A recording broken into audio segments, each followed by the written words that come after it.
వి gold trusted gold buyers మీరు తాకట్టు పెట్టిన బంగారాన్ని విడిపించి ఈ రోజు ఉన్న మార్కెట్ ధరకు కొనబడను. బిగ్ బాస్ తర్వాత ఏమైనా గ్యాప్ గానీ లేకపోతే ఏమైనా ఇబ్బందులు గానీ మీకు ఎదురయ్యాయా? బిగ్ బాస్ కన్నా ముందు కూడా కరాటే కళ్యాణి బిగ్ బాస్ నుంచి వచ్చాక బిగ్ బాస్ కళ్యాణి అని ఎక్కడ లేదు.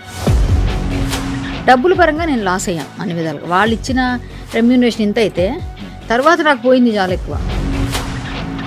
మీకు ఏం నచ్చలేదు ఈ సీజన్లో? ఎవరు ఏం ట్రిగ్గర్ అయ్యారు? బిగ్ బాస్కి వెళ్ళాలి అంటే పిచ్చి పిచ్చి పనులు చేసి చాలా మంది ఫేమ్ అవ్వాలని చూస్తున్నారు చూసారా. అలాంటి వాళ్ళందరినీ మీరు తీసుకొచ్చి బూతులు మాట్లాడితే అవి చేస్తే ఇవి చేస్తే అంటే రేపు పొద్దున అలాంటి వాళ్ళే కదా తయారవుతారు. ఇంకా మీరు ఇలాంటివి చేస్తే బట్టలు ఇప్పేసి డాన్సులు వేసి ఎక్కడ మన ఇన్స్టాల్లో లేకపోతే బూతులు మాట్లాడితే పిచ్చి పిచ్చి తిట్లు తిడితే ఆ రీల్స్ ఈ రీల్స్ చేస్తే వాళ్ళని తెస్తారంటే ఆల్రెడీ హేమ గారు ఇంటర్వ్యూ కొన్ని జరగడం కానీ ఇవన్నీ జరగడం జరుగుతున్నాయి. మీరు ఒక వీడియో కూడా చేయడం జరిగింది, నోటీసులు వచ్చాయని చెప్పి మీరు ఒక వీడియో కూడా పెట్టడం జరిగింది. ఏమైంది ఇష్యూ? ఎందుకు మీకు నోటీస్ వస్తే ఏమైపోద్దండి? ఫైట్ చేస్తాను, నా రైట్ నాది, వాళ్ళ రైట్ వాళ్ళు ఇచ్చారు. తప్పైతే నాకు శిక్ష పడుతుంది. అక్కడ జరిగిందే నేను మాట్లాడాను కాబట్టి నాకు శిక్ష పడుతుందా లేదన్నది కోర్టు మీద. ఎన్ని కేసులు పడి ఉంటాయి? గోల్డ్ కేసులు. ఆ కేసులన్నీ ఏం కేసులు తెలుసా? గోరక్షకుల కోసం సపోర్ట్ వెళ్తే, లవ్ జిహాద్ కేసుల కోసం రాత్రి పగలు ఫోన్ వేసి వెళ్ళిపోతాం. మన పెద్దమ్మ తల్లి గుడి ఇష్యూ అయింది ఆ రోజు. A1 karate Kalyani. ఈ గోరక్షణ అనేది కానీ ఈ లవ్ జిహాద్ అనేది కానీ ఈ టెంపుల్స్ మీద ఏదైతే హిందూత్వం మీద మీరు ఫైట్ చేస్తున్నారో దేనికి అంటే ఇదంతా ఒక పొలిటికల్గా మీకు బీజేపీలో సీట్ కోసం అని చెప్పి కూడా కొంత కామెంట్లు కానీ ఇవి కానీ వస్తున్నాయి. నాకు చిన్నప్పటి నుంచి పుట్టుకతో వచ్చింది. నేను రాజకీయ ఎజెండాతోనో అప్పుడు చేయలే, ఇప్పుడు అదే పని చేస్తున్నా. కాకపోతే ఇప్పుడు టీవీ ముందుకు వచ్చా, ఫేమ్ వచ్చింది కాబట్టి జనాలు వేయడానికి రాళ్ళు చాలా వేస్తారు. రాజకీయ నాయకురాలను అయ్యాను. ఇప్పుడు నేను నిజంగా బీజేపీలో ఉన్నాను, నేను లేదని చెప్పను. నాకు సీట్ ఇస్తారా ఎవరా ఆయన చూసుకుంటాడు. నేను నిజంగానే ఏదో సీట్ కోసం ఆశించైతే చేయట్లేదు. బాలసుబ్రహ్మణ్యం గారి గురించి ఇక్కడ ఆయన కాదు, మీరు ఇక్కడ ఎందుకు విగ్రహం పెడతారు అని చెప్పి ఇలాంటివి. ఆయన తెలంగాణ వాడు కాదు అన్నారు. ఆయన ఇక్కడ 40 yearsగా ఉన్నారు. తెలంగాణ వాడు కాకుండా ఎక్కడికి వెళ్ళిపోయారు? మామూలుగా 10 years దాటిపోతేనే 14 years దాటిపోతేనే స్థానికత వచ్చేస్తుంది కదా జనరల్ గా అనుకుందాం. మరి అలాంటప్పుడు కేసీఆర్ గారు బొబ్బిల్లో ఉండాలి కదా, ఇక్కడ ఎందుకు ఉన్నారు? బాలు గారి వాయిస్ కాకుండా బాలు గారు లాగా అలాంటి గాయకుడిని ఒకసారి తీసుకొస్తే, తెలంగాణ కదా ఆంధ్రాలో కూడా ఇక్కడ ఉన్నారు బోడు మంది గాయకులు అన్నారు కదా, అదే వాయిస్ నాకు అలాంటి వాయిస్ తీసుకొస్తే నేను జీవితంలో పాటలు పాడడం మానేస్తాను. రాజేంద్ర ప్రసాద్ గారు అప్పుడప్పుడు స్పీచ్ల్లో కొన్ని వివాదాల్లో ఇలా చిక్కుంటారు. రీసెంట్ టైమ్స్లో కూడా మళ్ళీ ఒకటి మీరు ఎప్పుడు మాట్లాడలేదు అని కొంచెం మైండ్ మామూలుగా కూడా ఆయన కొంచెం తొందరగా మాట అంటారు. ఈజీ గోయింగ్ ఆయన ఎవరైనా షూటింగ్లో ఏంటి కళ్యాణి ఏంటమ్మా అలా అనకూడదని తెలుసు ఆయనకి. పెద్ద ఆయన బాగా వయసు అయిపోయి ఉంటుంది, వాళ్ళు చేదస్తం పెరిగిపోతుంది. వాళ్ళు ఏదేదో మనం ఏది మాట్లాడినా దానికి ఏదో ఒకటి తీస్తారు. ఇన్ని కళలు ఉన్న కరాటే కళ్యాణి గారికి ఇంకొక కళ ఉంది, పేకాట బాగా ఆడతారంట. ప్రతి ఆర్టిస్ట్ ఆడేవారు, ఓల్డ్ కమెడియన్స్ కాదు, బాగా పోగొట్టుకుని అందరం పోగొట్టుకుని ఉంటారు. ఎవరు పేకాట్లో ఎవరు గెలిచిన ఉంటారు, కానీ నాకు ఏ బ్యాడ్ హ్యాబిట్ లేదు, ఇది ఒకటే ఉంది. హాయ్ హలో నమస్తే, నేను మీ anchor Shiva. Welcome to iDream media. ఈరోజు మన ముందు ఉన్న గెస్ట్ కరాటే కళ్యాణి గారు. తనతో మాట్లాడదాం. ఎప్పటి నుంచో ఇంటర్వ్యూ చేయాలని అనుకుంటే కానీ కుదరలే, ఫైనల్గా నా ముందుకు వచ్చారు. చాలా విషయాలు మాట్లాడాలి, అన్నీ తన నోట్లో నుంచే మనకు తెలియని విషయాలు తెలుసుకునే ప్రయత్నం అయితే చేద్దాం. హాయ్ అండి, ఎలా ఉన్నారు? బాగున్నాను శివ. బాగున్నారా? Ex Bigg Boss contestant. Bigg Boss తర్వాత ఏమైనా గ్యాప్ కానీ లేకపోతే ఏమైనా ఇబ్బందులు కానీ మీకు ఎదురయ్యాయా? అంటే నువ్వు కూడా శివ బిగ్ బాస్కి వెళ్ళావు తర్వాత, మేము నీకన్నా కొంచెం ముందున్నాం. సో ఏంటంటే సీనియర్స్, ఎలాగో సీనియర్స్ అన్ని విధాలుగా సీనియర్స్. సో సీనియర్స్ని జూనియర్స్ క్వశ్చన్స్ చేయకూడదు కదా. సరే, ఇప్పుడు సార్ నేనేదో చెప్పినట్టు సీనియర్స్ని జూనియర్స్ క్వశ్చన్ చేయకూడదు అన్నాను, జూనియర్స్ సీనియర్స్ని క్వశ్చన్ చేయకూడదు అన్నాను. రివర్స్లో ఏదో చెప్పాను, ఏదైనా పర్లేదు. కానీ నేనేమంటానంటే బిగ్ బాస్ కన్నా ముందు కూడా కరాటే కళ్యాణి బిగ్ బాస్ నుంచి వచ్చాక బిగ్ బాస్ కళ్యాణి అని ఎక్కడ లేదు. బిగ్ బాస్కి వెళ్ళారు కదా అని అడుగుతారు, కానీ బిగ్ బాస్ వల్ల నాకు వచ్చిన ఫేమ్ లేదు, తగ్గిపోయింది లేదు. ఇంకా చెప్పాలి, నేను ఎప్పుడు నాకున్న ఫేమ్ అండ్ నేమ్ ఇంకా అలా క్యారీ ఫార్వర్డ్ అవుతుంది, ఇంకా పెరిగింది తప్ప దానివల్ల నాకు కష్టమేం జరగలేదు. కానీ బిగ్ బాస్ ముందు నేను కొంచెం బిజీగా ఉన్నాను, డబ్బుల పరంగా సంపాదిస్తున్నాను బాగా, సినిమాలు సీరియల్స్ చేస్తున్నాను. వీళ్ళు చేసిన పెద్ద ఇదేంటంటే ఒక అగ్రిమెంట్ రాయించి కొన్ని నేను చేస్తానన్నప్పుడు అప్పుడు వచ్చిన వెంటనే మనకు ఫేమ్ ఉంటుంది, బాగా అడుగుతారు. అలా నాకు వచ్చాయి చాలా. అప్పుడు నన్ను కొన్ని రోజులు వీళ్ళు హోల్డ్ చేసేయడం వల్ల నాకు వచ్చే ఆఫర్స్ పోయినాయి. ఇదైతే బేషరతుగా ఓపెన్గా ఎక్కడని చెప్పొచ్చు అది, ఎందుకంటే నిజం అదే. సో దానివల్ల వీళ్ళేమో పిలిచి మేము సీరియల్స్ ఇస్తాం, సినిమాలు ఇస్తాం, లేకపోతే ఏదైనా షోస్లో పెడతాం అంటారు. ఇప్పటిదాకా మాటి పిలిచి ఏదన్నా ఒక చిన్న షోలో కానీ గెస్ట్గా కూడా, లేకపోతే ఏ అపీరియన్స్ కూడా మనకు లేదు అక్కడ. గెస్ట్ అపీరియన్స్ లేదు, సీరియల్స్ లేదు, అసలు మా టీవీలో నేను ఎప్పుడూ తక్కువే ఫస్ట్ నుంచి కూడా.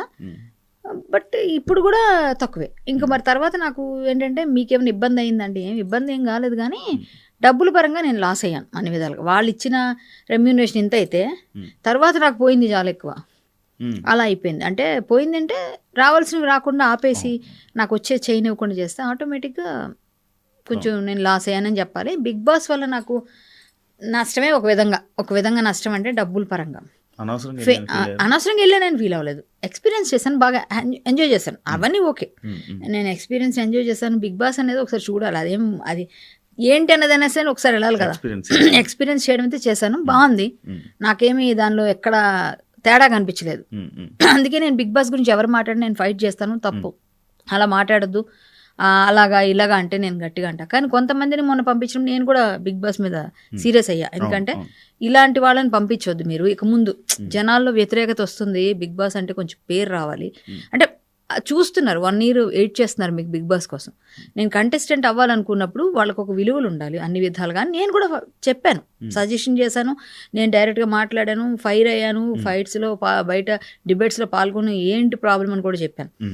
At the same time Bigg Boss ఎంత మంచి ఉంది, ఏ విధంగా పనికొస్తుందో కూడా నేను బ్యాలెన్స్ చేశాను. నేను వాళ్ళకేం వ్యతిరేకని గాను, అలా అని చెప్పేసి నేను వాళ్ళనేమి కొన్ని విషయాల్లో నేను తప్పు చేస్తే వెనక్కి వేసుకొని రాను. ఒకప్పుడు సిపిఐ నారాయణ గారు ఇది ఒక హౌస్ బ్రోతలౌస్ అట్లా మాట్లాడితే ఆయన మీద నేను సీరియస్ అయ్యి గట్టిగా నేను ధ్వజమెత్తా. అప్పుడు అందరికీ తెలుసు అది. బిగ్ బాస్ కంప్లీట్గా వెళ్ళి వచ్చిన కొత్త నేను గట్టిగా ఫైర్ అయ్యాను. మీరు ఎట్లా మాట్లాడతారు, ఎక్స్కర్షన్కి పంపించరా పిల్లల్ని, మీ పిల్లల్ని ఇప్పుడు పంపించలేదా, మీ పిల్లలు ఎక్స్కర్షన్కి వెళ్తే అబ్బాయిలు అమ్మాయిలు కలిసి వెళ్తారు, వాళ్ళందరూ మీ ఇంట్లోంచి బయటికి వెళ్ళినాక ఒక రూమ్ దగ్గర పక్క రూముల్లో ఉంటారు, లేదా ఒక రూమ్లో ఉన్నారు, మీరు చూసారా? ఒక రూమ్లో ఉన్నంత మాత్రాన ఏం జరుగుతుంది అంటే మీ పిల్లల మీద మీకు నమ్మకం ఉండాలి, మనం చెప్పే విధానం మనం పెంచే విధానంలో ఉంటుంది. ఉమ్మడి కుటుంబాలు ఉండేవి, అవన్నీ అప్పుడు ఉండేవి, ఇప్పుడు లేవు. సరే ఉమ్మడి మనస్తత్వాలు ఉమ్మడి కుటుంబంలో ఉంటే ఎలా ఉంటాయి, అందరిని ఒక దగ్గర చేర్చి ఆడే ఆట ఇది. అందులో ఏం తప్పు చేయమని వాళ్ళు చెప్పరు, ఒకవేళ తేడా చేస్తే వార్న్ చేస్తారు. ఇవన్నీ మీకు కనిపించవు, మీరు మాట్లాడమని గట్టిగా మాట్లాడా. కానీ బిగ్ బాస్కి వెళ్ళాలి అంటే పిచ్చి పిచ్చి పనులు చేసి చాలా మంది ఫేమ్ అవ్వాలని చూస్తున్నారు, చూసారా? అలాంటి వాళ్ళందరినీ మీరు తీసుకొచ్చి బూతులు మాట్లాడితే అవి చేస్తే ఇవి చేస్తే అంటే రేపు పొద్దున అలాంటిలే కదా తయారవుతారు ఇంకా. సో ఇవన్నీ నేను వ్యతిరేకిస్తా, ఎందుకంటే సమాజాన్ని మంచి దోవలో నడిపించిన వాళ్ళు చాలా మంది ఉన్నారుగా, అలాంటి వాళ్ళని తీసుకోవచ్చుగా. ఇప్పుడు ప్రతి సెగ్మెంట్లో ప్రతి వాటిలో కూడా ఒక్కొక్క ఫీల్డ్లో ఒక్కొక్క పర్సనాలిటీస్ ఉంటారు, వాళ్ళు చాలా కష్టపడి వచ్చి ఉంటారు వాళ్ళ లైఫ్లో. అలాంటి వాళ్ళు ఎందుకు ఎంచుకోరు మీరు? చాలా మంది ఉన్నారు కదా. అలా మీరు ఫిల్టర్ చేస్తే మాలాంటి ఎవరైనా తెలిసిన వాళ్ళు మేము ఒక 4 సజెస్ట్ చేస్తాం, శివకు తెలిసిన వాళ్ళు 4 సజెస్ట్ చేస్తాడు, మీకు అందులో ఒక్కరిని తీసుకోండి, మీకు సూటబుల్ అనిపిస్తే దానిలో మీరు కంటెస్టెంట్లను ఎవరెవరిని ఎంచుకోండి. అది సమాజానికి పనికొచ్చే విధంగా పనులు చేసిన వాళ్ళు అయితే వాళ్ళకి కూడా ఫేమ్ వస్తుంది, జనాలకు పరిచయం చేసిన వాళ్ళు అవుతారు. ఎక్కడో మార్మిలు పల్లెటూరులో ఉండొచ్చండి, వాళ్ళ గురించి తెలియకపోవచ్చు, వాళ్ళని తీసుకొచ్చి మీరు చేస్తే పరిచయం అవుతారు. అలాంటి పనులు చేయాలి, కానీ మీరు ఇలాంటివి చేస్తే బట్టలు ఇప్పేసి డాన్సులు వేసి ఎక్కడ మన ఇన్స్టాల్లో లేకపోతే బూతులు మాట్లాడితే పిచ్చి పిచ్చి తిట్లు తిడితే ఈ రీల్స్ చేస్తే వాళ్ళని తెస్తానంటే ఇప్పుడు ఎవరో ఇద్దరు ఒక చూస్తున్నారా మీరు, వైఫ్ అండ్ హస్బెండ్ అని డాన్సులు వేస్తాడు, మీరు చూసారా? నేను నాకైతే భలే అనిపిస్తుంది. ఇప్పుడు ఎవరైనా సరే వాళ్ళు ఇప్పుడు ఎలా తయారో చూసారా? వాళ్ళు ఏదైనా ప్రమోషన్స్ చేయాలంటే అక్కడికి వెళ్ళి పాట రాసేసి డాన్స్ ఒకప్పుడు ఇది భలే కామెడీగా ఉండేది. ఇప్పుడు వాళ్ళు డాన్సులు వేసి వాళ్ళు పాడేస్తున్నారు అంటే వాళ్ళంతటా వాళ్ళు ఫేమ్ చేసుకున్నారు. సో ఇలాంటి కామెడీ పర్సన్స్ తీసుకొస్తే బాగానే ఉంటుంది, కానీ వేరే విధంగా వెళ్ళిపోయి అన్ని చేస్తే ఇలాంటి ఇప్పుడు వాళ్ళే నిర్మించుకున్నారు వాళ్ళ సామ్రాజ్యాన్ని. వాళ్ళకి ఎవరున్నారు బ్యాక్ బోన్ చెప్పండి? అది కూడా ఒక చిన్న యూట్యూబ్లో, ఒక చిన్న ఇన్స్టాగ్రామ్లో, చిన్న ఫేస్బుక్లో వాళ్ళు ఏదో చేసుకొని వాళ్ళు చేస్తే జనాలకి అంటే ప్లీజ్ ఒక సబ్స్క్రైబ్ చేయండి, 500 లైక్స్ అవుతాయి. నేను కూడా చేయడం ఎలాంటి వాళ్ళు ఎంకరేజ్ చేయండి. పాపం వాళ్ళ సరదా, ఆ పాప వెనకాతను హస్బెండ్ వాళ్ళ తాపత్రయం ఈ మధ్య జబర్దస్త్లో కూడా కనిపిస్తున్నారు. అంటే ఏదైనా చేస్తే ఆనందకరంగా ఆరోగ్యకరంగా ఉండాలి, అంతేగాని పిచ్చి పిచ్చిగా ఉండకూడదు. అది నేను చెప్పేది. సో ఇలాంటి వాళ్ళు కొంతమంది ఏదో కష్టాల్లో ఉన్న వాళ్ళు, చాలా ఇబ్బందులు పడి చదువుకుంటున్న వాళ్ళు, బోర్డర్ దగ్గర ఉన్న సైనికులు, ఎన్నో కష్టాలు పడిన వాళ్ళ ఫ్యామిలీస్లో ఎవరి కష్టం లేదు, ప్రపంచంలో ప్రతి ఒక్కరికి ఉంటుంది. కష్టం లేని వ్యక్తిని చూపిస్తే నేను యాక్సెప్ట్ చేస్తాను. ఏ విధంగా అయినా సరే ఉంటుంది. నేనెంత నవ్వుతా నాకెంత ఉంటుందో, నువ్వెంత నవ్వుతా నీకెంత ఉంటాయి, ఎవరికి ఉండవు. చూస్తున్న వాళ్ళకి తెలీదా? ప్రతి ఒక్కరు కష్టం ఉన్నారు. ఆ కష్టంలోంచి బయటికి రావాలని ఒక పోరాటం ఉంటుంది కదా, దానికి సపోర్ట్ ఇచ్చినప్పుడే అవతల వాళ్ళకి వీళ్ళు దేవుళ్ళ కనిపిస్తారు. మీకు ఏం నచ్చలేదు ఈ సీజన్లో? ఎవరు ఏం ట్రిగ్గర్ అయ్యారు? ఏం ట్రిగ్గర్ అవ్వలో అంటే ఏమన్నా అనుకున్నా పర్లేదండి. కొంతమంది కంటెస్టెంట్లు వెళ్ళినప్పుడు బయట బాగా ట్రోలింగ్ వచ్చింది. అది నేను పేర్లు చెప్పను, అందరికీ తెలుసు. ఎందుకంటే వాళ్ళని బాధ పెట్టడం నా ఉద్దేశం కాదు. వాళ్ళు కూడా నేను ఒక లేడీని వాళ్ళని బాధ పెట్టాలని నాకు లేదు. బట్ ఏంటంటే రేపు పొద్దున ఇప్పుడు వాళ్ళ పర్సనల్స్ ఏమైనా కావచ్చు. అక్కడ నాగార్జున గారు ఒక పాట వాళ్ళ గురించి ప్లే చేసి అది అంత ఆ ప్లాట్ఫామ్ మీద అవసరం లేదనిపించింది. నేను స్ట్రైట్ ఫార్వర్డ్ చెప్పాను. బయట తప్పేముంది, మీకు తెలుసు నేను ఎవరి గురించి మాట్లాడుతున్నాను. సో ఆ నాగార్జున గారి స్టేటస్కి అలాంటివన్నీ ఆయనతో చేయించడం వీళ్ళకి కరెక్ట్ కాదు, వీళ్ళు ఆయన చేయడం కూడా కరెక్ట్ కాదు. వాళ్ళు వెనకపడి తీసుకొచ్చి అంత పెద్ద ఇదే లేదు అక్కడ. ఏముంది నాకు అర్థం కాలేదు, ఎందుకు అట్లా అయిపోతుందో నాకు అర్థం కాదు. నేను చూపిస్తా చాలా చాలా గ్రేట్ పీపుల్ని, గ్రేట్ పర్సనాలిటీస్ని చూపిస్తాం మేము. మీరు అడగండి ఒక్క మాట. మీకు మమ్మల్ని అడగడానికి ఇబ్బంది అయిపోతే మీరు ఓపెన్గా ఇలాంటి కేటగిరీ వాళ్ళు కావాలని మేము చెప్పిన కొంచెం తీసుకొని లైన్ పెట్టండి. వాళ్ళు అప్లికేషన్స్ పెట్టుకుంటారు. కానీ అసలు ఎంతో కష్టపడి తిండి తిప్పలు లేని వాళ్ళు కూడా ఎంతో కష్టపడి ఎన్నో విషయాల్లో సాధించిన వాళ్ళు ఉన్నారు. ఇలాంటి వాళ్ళని తీసుకురాకుండా మనం ఎవరెవరినో తీసుకొచ్చి వాళ్ళు పాటలు వేసి వాళ్ళ డ్యూయట్లని మనం బిగ్ బాస్ దీనిలో చూపించి అసలు ఏమైనా అర్థం ఉందా? అక్కడ నేను ట్రిగ్గర్ అయిపోయాను. ఇంకొక అమ్మాయి ఏదో మా అమ్మాయి ఏం తిట్టిందో, వాళ్ళ అక్క తిట్టిందో, ఏం జరిగిందో తెలియదు. కానీ వాళ్ళ అక్క చెల్లెలు కష్టమో ఏదో పడుతున్నారు. వాళ్ళ తిట్లు ఒక రాత్రి ఫేమస్ అయిపోయారు. ఆ తిట్లకి పాపం ఆ పిల్లని తిట్టిన వాళ్ళు ఉన్నారు, తిట్టిన వాళ్ళు ఏదైనా కానివ్వండి. ఆడపిల్ల ఏం చేసుకుంది, ఏదో కష్టపడి వచ్చారు, పిలిచారు. సరే ఇట్లా ఏమవుతుందంటే రేపు పొద్దున ఇంకో 10 మంది ఇంకో తిట్లు తిడతారు. రాని ఆడవాళ్ళు కూడా నేర్చుకుంటారు, బూతులు నేర్చుకొని మాట్లాడితే మేము బిగ్ బాస్కి వెళ్తాం. అదొక ల్యాండ్ మార్క్ అయిపోద్ది కదా, మనం సెట్ చేయకూడదు కదా అట్లాంటి. సో ఇలాంటివన్నిటిని నేను వ్యతిరేకిస్తా. అదే ఇప్పుడు ఎవరో ఒక అబ్బాయి యజుర్వేదము వేదం అంతా కూడా మొత్తం బట్టి 50 రోజులు ఎంత కూర్చొని చాలా కష్టమైన ప్రక్రియ, దండ ఏదో అన్నారు, దానికి గుర్తులేదు నాకు, సంథింగ్ నాకు అంత నా నాలెడ్జ్ లేదు దానిలో. సో కానీ ఒకటి ఆ కాశీలో ఆయన చేశారు. ఆ ప్రక్రియకి ఎన్ని సంవత్సరాల నుంచి, చిన్నప్పటి నుంచి ఆయన అలా నేర్చుకుని ఒక్క మంత్రమే మాకు గుర్తులేదు. ఒక మంత్రం గూగుల్ కానీ దాన్ని ట్రాన్స్లేట్ చేయడానికి కానీ దాన్ని ఫిట్ చేయడానికి కూడా కష్టమట. అంటే అట్లాంటి కష్టమైంది హ్యూమన్ బ్రెయిన్లో అన్ని సంవత్సరాల నుంచి నేర్చుకొని ఆయన 51 years అంటే 17 years అబ్బాయి. ఇప్పుడు ఆయనకి ఒక సిల్వర్ దండం ఇచ్చి ఒక 4-3 ఉన్నారు. అందులో ఇప్పుడు కొత్తగా ఇతను చేరాడు. అంటే మొత్తం భారతదేశంలోనే.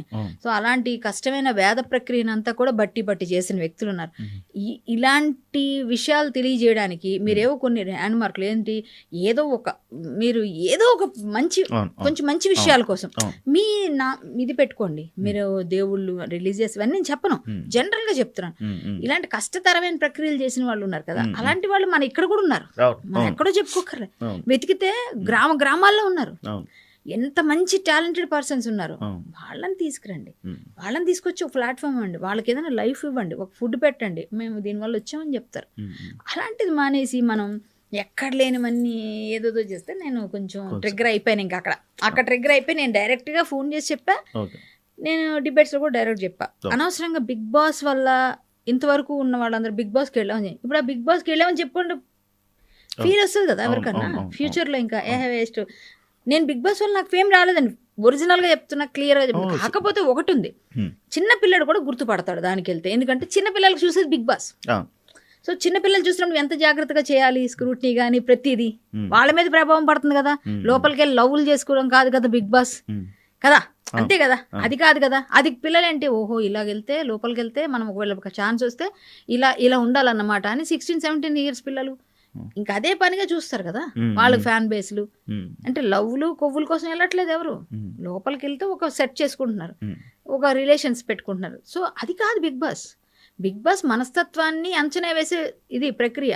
నీ మనస్తత్వం ఏంటి, జనాలకు నువ్వేమిస్తున్నావు, ఏమి ఇవ్వగలవు, నీ వల్ల సమాజానికి ఏమైనా ఉపయోగం ఉందా లేదా, అసలు నువ్వు ఏ విధమైన వ్యక్తి, ఎలాంటి వాళ్ళు ఉంటారు సమాజంలో, ఎలాంటి వాళ్ళని ట్రైన్ చేయొచ్చు, ఎలాంటి వాళ్ళని మనస్తత్వాన్ని, అంటే నువ్వు అవసరమైతే త్యాగం చేయాలి, నీ జుట్టైనా లేకపోతే నీ దగ్గర ఉన్న ఏదైనా వస్తువైనా, నీకు ఇష్టమైన కాఫీ అయినా, ఇవన్నీ ఎందుకు చెప్తున్నారంటే మనసులో వాళ్ళ దగ్గర ఉన్న లోపల ఒక మనిషి బయట ఒక మనిషి ప్రతి మనిషిలో ఉంటాడు, బయటికి తీయడమే కదా, బయట మేకప్ చేసిన దాన్ని లోపల నుంచి బయటికి బద్దలు కొట్టడమే కదా. సో దానిలో మంచిగా తీసుకుంటే మంచి ఉంది, వీళ్ళందరూ ఏంటంటే ఎంటర్టైన్మెంట్గా తీసుకుని ఎంటర్టైన్మెంట్ ఉంది, సో అది ఇవ్వండి. కానీ అలా అని చెప్పి వేరే విధంగా ఎంటర్టైన్మెంట్లు వేరే విధంగా ఇస్తే పిల్లలు చెడిపోతారుగా. ఇప్పుడు ప్రతి పిల్లవాడు కూడా బయటగా మీరు బిగ్ బాస్ వచ్చారు కదా మేడం అంటున్నారు, అంటే వాళ్ళు చూసారు.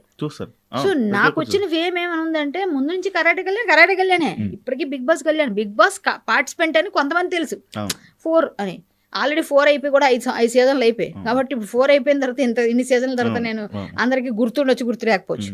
బట్ బిగ్ బాస్ అనేది ఒక మంచి ప్లాట్ఫామ్, దాన్ని మంచిగా యూజ్ చేయాలన్నదే నా కాన్సెప్ట్. రీసెంట్గా మీరు అంటే ఆల్రెడీ హేమ గారి ఇంటర్వ్యూలు కొన్ని జరగడం కానీ ఇవన్నీ జరగడం జరుగుతున్నాయి, మీరు ఒక వీడియో కూడా చేయడం జరిగింది, నోటీసులు వచ్చాయని చెప్పి మీరు ఒక వీడియో కూడా పెట్టడం జరిగింది. ఏమైంది ఇష్యూ, ఎందుకు మీకు? నాకు నోటీసులు అంటే యాక్చువల్లీ ఇప్పుడు ఇది కోర్టులో ఉంది, మనం ఎక్కువ దీని గురించి విశ్లేషించలేదో నాకు తెలియదు. బట్ ఏంటంటే యాక్చువల్లీ జరిగింది ఏంటో అదే నేను మాట్లాడాను.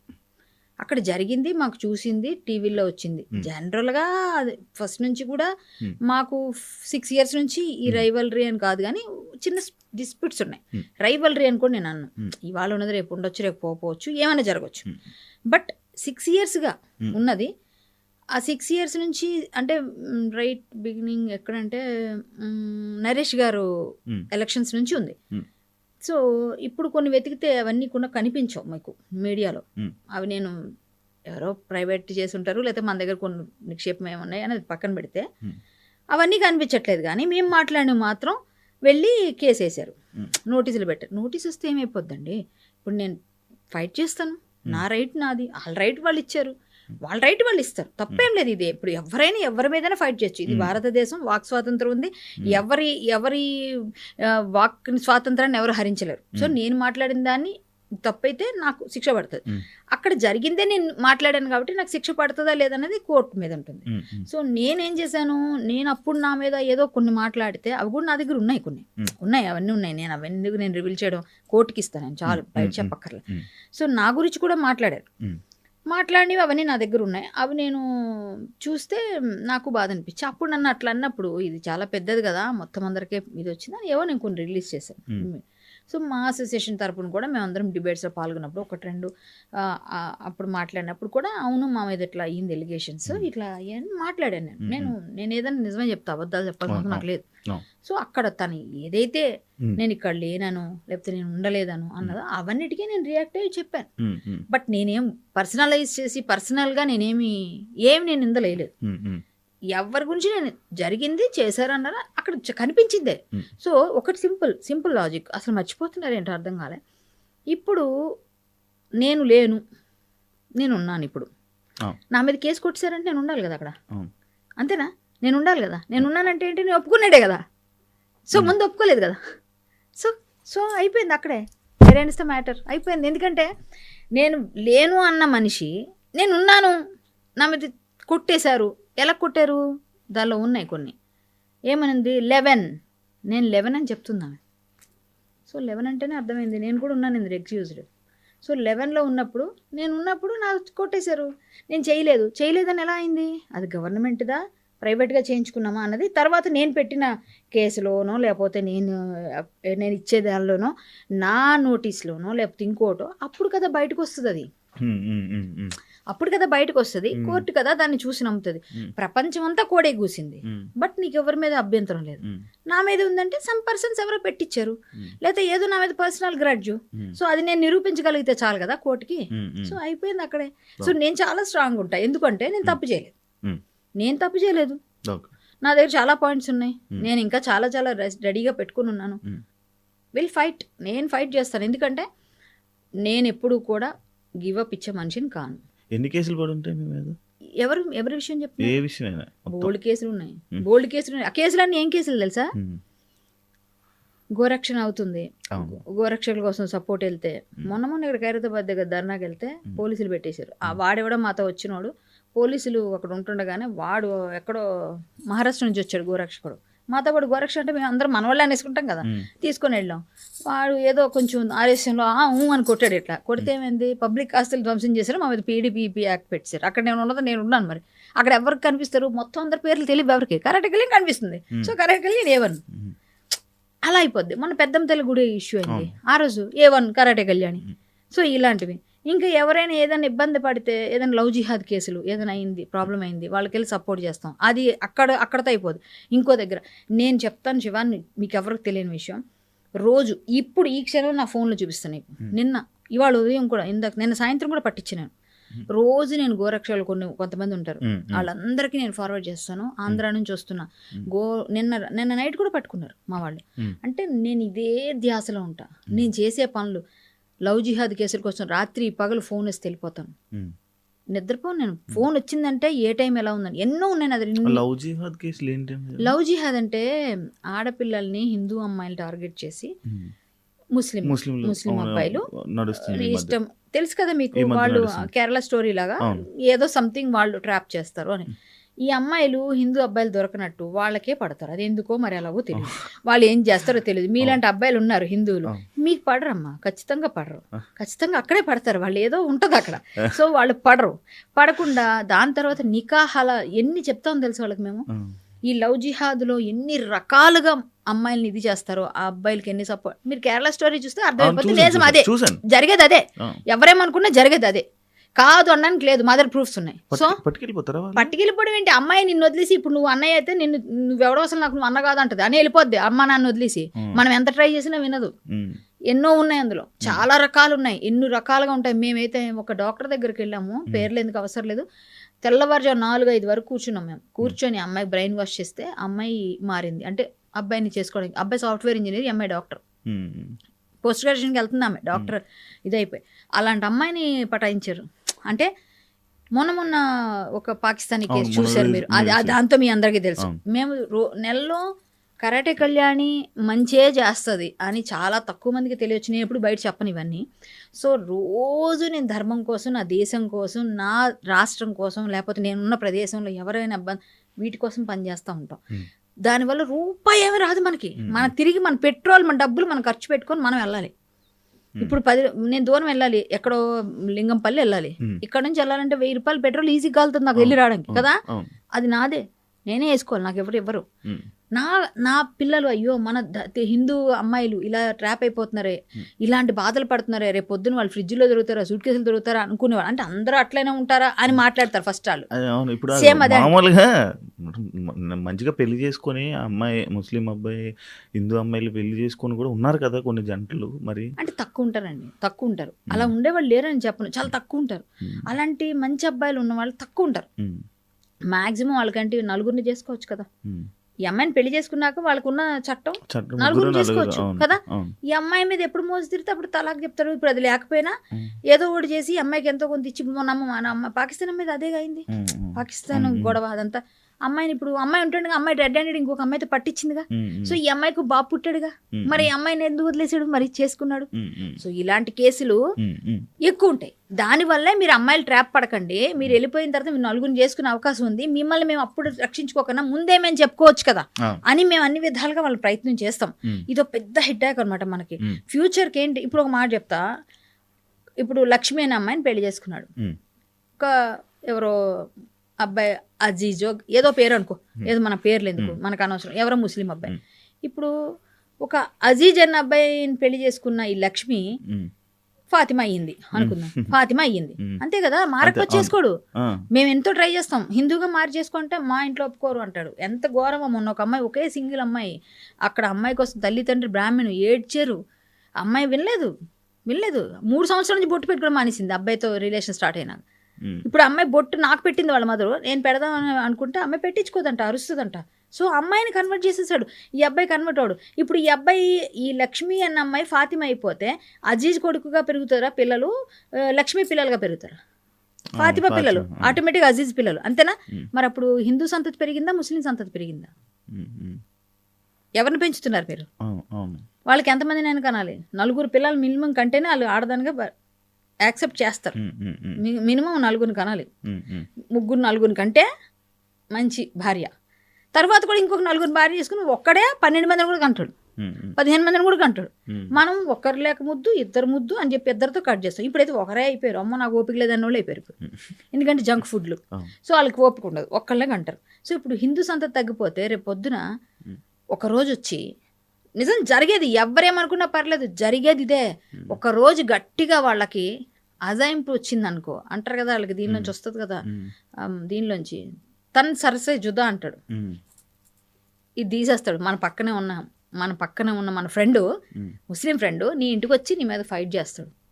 ఆ రోజుకి హిందూ ఎంతమంది ఉన్నారు, ముస్లిం పాపులారిటీ ఎంత ఉంది. సో ఇవన్నీ జరగకుండా హిందూ అమ్మాయిలు కాపాడుకోవడం మా పని. హిందూ అమ్మాయిల కోసం ఫైట్ చేస్తాం రాత్రి పగలు. మేము వెళ్తాం, చెప్తాం. ఎంతోమంది సంఘం కోసం పనిచేసే సంఘ సేవ చేసే ఆర్ఎస్ఎస్ వాళ్ళు, విహెచ్పి వాళ్ళు, నాలాంటి కొన్ని సంస్థలు ఎంతోమంది ఫైట్ చేస్తాయి. నా శ్రీయాదిభట్ల శ్రీకళాపీఠం అని పెట్టుకున్నాను. నా సంస్థల తరపున నేను ఎన్నో ఫైట్లకు వెళ్తాను, గోరక్ష చేస్తాను, అమ్మాయిల కోసం ఫైట్ చేసి ఈ లవ్ జిహాద్ చేస్తాను. అంతేకాకుండా గుళ్ళు గోపురాలు కూలగొడితే వెళ్తాను. ఎక్కడైనా ఏది చెయ్యనో చెప్పు, అన్నీ చేస్తా. కానీ అందరూ బోర్డర్లో సైనికులు ఎలా కాపలా కాస్తారో మా చుట్టూ జరుగుతున్న ఈ విధ్వంసాలన్నిటికీ మేము కూడా అలా కాపలా కాస్తున్నాం. కానీ జనాలకి తెలియదు. కళ్యాణ్ ఏం చేస్తుందంటే సినిమాల్లో చేస్తుంది, బయటకు వచ్చి పబ్లిక్ లో అందరి మీద ఫైట్ చేసి అరుస్తుంది, ఏదో డిబేట్ లో మాట్లాడుతుంది అనుకుంటారు. నేను రోజు అర్ధరాత్రి పూట కూడా గోరక్షకి వెళ్ళేది ఎవరు చూశాడు? ఇంటికి వచ్చి చూడలేదు. నాకెంత థ్రెట్ ఉంది ఎవరికి తెలుసు? ఏ రోజు నేనేమైతానో తెలీదు. నా ప్రాణం కూడా నేను వదిలి దేశం కోసం ధర్మం కోసం పనిచేస్తుంటే ఇక్కడ పనిచేస్తున్న వాళ్ళకి ఇచ్చే విలువ లేదు అసలు. వాళ్ళు విలువిస్తారని నేను భయం చెయ్యం. ఎందుకో తెలుసా, నా మనసులో నాకు దేశభక్తి నరనరాల్లో ఉంటే, నా దైవభక్తి నరనరాల్లో ఉంటే, నా హిందూ దేవీ దేవతల కోసం, నా ధర్మం కోసం నేను పోరాటం. ఎందుకంటే నేను పుట్టింది పవిత్రమైన భారతదేశం. భారతదేశ గడ్డపై పుట్టిన ప్రతి ఒక్కరూ రుణపడి ఉండాలి. నా వల్ల ఏదైనా రుణం అయితే ఏదో ఒక దానిలో నేను ఫైట్ చేస్తున్న దానిలో పనికి వస్తే ఒక్క అమ్మాయి మారినా చాలని మేము ప్రయత్నం ఎంతో మందిని మారుస్తున్నాం కదా, ఎంతో మందిని సేవ్ చేస్తున్నాం కదా.